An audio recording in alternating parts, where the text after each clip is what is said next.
आज हम आपको भगत जी प्रोडक्शन के माध्यम से एक ऐसी सच्चाई दिखाने जा रहे हैं। आपको पता चलेगा जैसे कि बड़े बड़े चैनलों पर, साधना टीवी पर, यूट्यूब पर संत जी का अनुयायियों के कुछ अनुभव एवं कुछ ऐसी जानकारी मिलती है जिससे लोगों के जहन में एक प्रश्न उठता है कि संत जी के अनुयायी जो भी बोलते हैं वो पैसे लेकर के बोलते हैं, पैसे लेकर के ही काम करते हैं।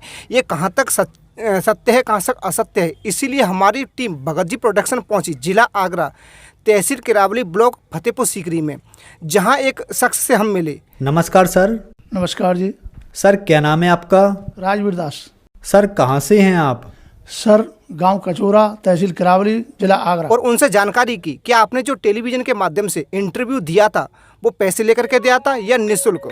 गांव कचौरा, ब्लॉक अछनेरा में पहुंची, जहां राजवीर सिंह जी जो पहले भी रियल स्टोरी एवं यूट्यूब एवं साधना चैनल के माध्यम से अपनी जानकारी, अपने अनुभव संत जी के शरण में जाने के बाद दे चुके हैं।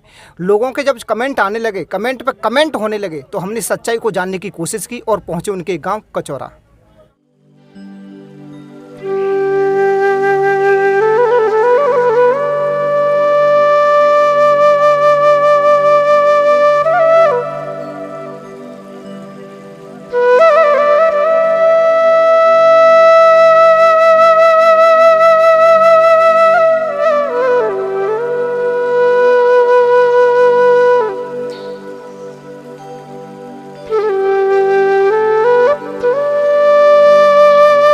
नमस्कार सर। नमस्कार जी। सर क्या नाम है आपका? राजवीर सिंह। सर आप कहाँ के रहने वाले हो? गांव कचोरा, ब्लॉक अछनेरा, तहसील किरावली, डिस्ट्रिक्ट आगरा। सर जैसा कि संत रामपाल जी महाराज जी के शरण में जाने के बाद में आपको काफ़ी लाभ हुए, अपने अनुभव आपने टेलीविज़न पर रखे, साधना टीवी चैनल पर रखे, तो कुछ अनुयायियों का, कुछ लोगों का ये कहना है कि संत जी जो टेलीविज़न के माध्यम से भक्तों के अनुभव दिखाते हैं वो पैसे लेकर के दिखाते हैं। ये कहाँ तक सत्य है? जी ये बिल्कुल असत्य है। ये लोगों के दिमाग में फितूल है। ऐसा कुछ नहीं है। मेरी अपनी पीड़ा दूर होने के बाद ही मैंने अपना इंटरव्यू दिया, अपना अनुभव बताया। आज भी मेरे शरीर में वो गांठ मौजूद है। अभी मैं आपको दिखा सकता हूँ, आप हाथ रख के देखिए। जो मेरी इतनी बड़ी गांठ हुई थी और उसके वजह से मैं परेशान था, रात दिन दर्द होता था, पूरा पैसा बर्बाद हो चुका था। उसमें से थोड़ी बहुत गांठ आज भी परमात्मा ने छोड़ रखी है, अभी वो बिल्कुल ख़त्म नहीं हुई। और मैं खाना खाने के लिए भी बाध्य हो चुका था, चल फिर भी नहीं सकता था। और आप हाथ रख के देखिए, आज भी छोटी सी वो गांठ अभी मौजूद है जो कि इतनी बड़ी थी। और अब मुश्किल से रह गई हो तो बहुत छोटी मोटी, जैसे साइकिल की गोली होती है उतनी रह गई है।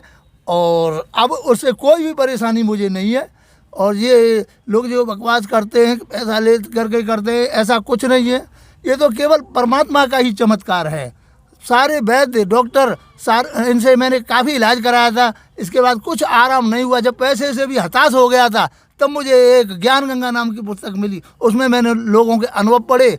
जो जगह मैंने नहीं देखी थी, रात के 1 बजे बरवाला बस स्टैंड पर पहुंचा था और वहाँ से पैदल चल करके, और मैं आर्य समाजी चाय वाले से टकराया था।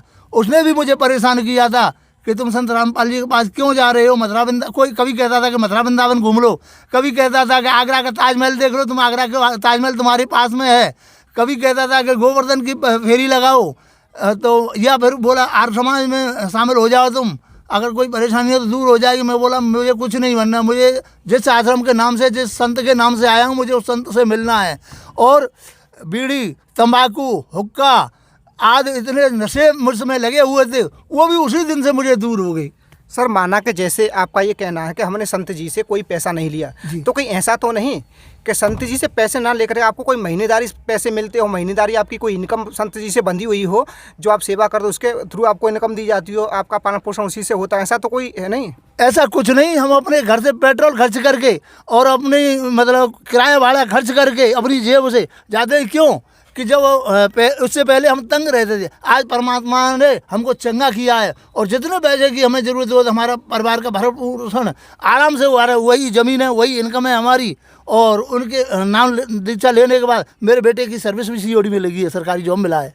सर ऐसा तो नहीं है कि जैसे लोगों के जहन में एक प्रश्न उठता है, तो हो सकता है पैसे जब दीक्षा लेते हो या संत जी का अनुयायी उस समय पैसे देते हो या पैसे लेते हो, तो ऐसा कोई सिस्टम तो नहीं है? ऐसा कोई सिस्टम नहीं है। न निःशुल्क नाम दीक्षा दी जाती है और न कभी पैसा किसी से लिया जाता है, न कभी किसी को दिया जाता है। भक्त अपनी श्रद्धा से ही अपना किराया भाड़ा, अपनी पेट्रोल, अपना लाभ को देखते हुए अपने आप किराया भाड़ा खर्च करके वहाँ पहुँचते हैं, दंडवत प्रणाम करते हैं और भक्ति करते हैं मर्यादा में रह करके। सर जैसा कि आप 10 दिन सत्संग में जाते हो, जी। 4 दिन कमाई करते हो, फिर आपका परिवार का पालन पोषण कैसे होता है? जब आप संत जी आपको कुछ देते भी नहीं, आप कुछ लेते भी नहीं, फिर ये पालन पोषण आपका कहाँ से हो रहा है? संत और परमात्मा केवल दुआएं देते हैं और उनकी दुआओं से ही सब कुछ भरण पोषण हमारा हो रहा है। उनके आशीर्वाद से ही सब कुछ हो रहा है। परमात्मा की तो वो शक्ति है कि राई को पहाड़ और पहाड़ को राई बना सकते हैं। आपका कहने का मतलब है कि संत जी किसी प्रकार का कोई ना तो पैसा लेते ना देते हैं? जी नहीं। जैसा कि हमारी टीम कचौरा पहुंची, वहां जानने के बाद में राजवी जी से जो जानकारी प्राप्त हुई, उससे वास्तव में ऐसा लगता है कि वहां किसी प्रकार का संत जी के चरणों में लेन देन नहीं होता है। भगत जी प्रोडक्शन के माध्यम से जो जानकारी आपको दी जा रही है, ये दावा सच है कि संत जी ऐसा कुछ चमत्कार करते हैं, जो भी उन श्रद्धालु उनसे दीक्षा एक बार ले लेता है उसको कुछ ना कुछ लाभ होता है। अभी वो हमारे सामने आपको भगत जी प्रोडक्शन के माध्यम से पेट भी दिखा रहे थे कि किस प्रकार से उनका ये रोग ठीक हुआ है, आज भी थोड़ी सी गांठ बची हुई है। तो इससे ये दावा सच है कि संत जी चमत्कार करते हैं। देखते रहिएगा भगत जी प्रोडक्शन, लाइक करते रहिए। इसी प्रकार से सच्चाई ज्यों की त्यों आपको दिखाते रहेंगे भगत जी प्रोडक्शन के माध्यम से। सर संत रामपाल जी महाराज की शरण में कैसे आ सकती हैं? संत रामपाल जी महाराज की शरण से पुस्तक सेवा जब हम करने जाते हैं तो जगह जगह गांव-गांव पुस्तक सेवा करते हैं। ज्ञान गंगा नाम की एक पुस्तक है जिसमें सृष्टि रचना का भी सारा प्रमाण है। उसका अध्ययन करने से और कुछ भक्तों के सत्संग सुनने से, जगह जगह सत्संग भी होते हैं, ज्ञान चर्चाएं होती हैं, उनको सुनने से संत रामपाल जी महाराज की शरण में आ सकते हैं। धन्यवाद सर।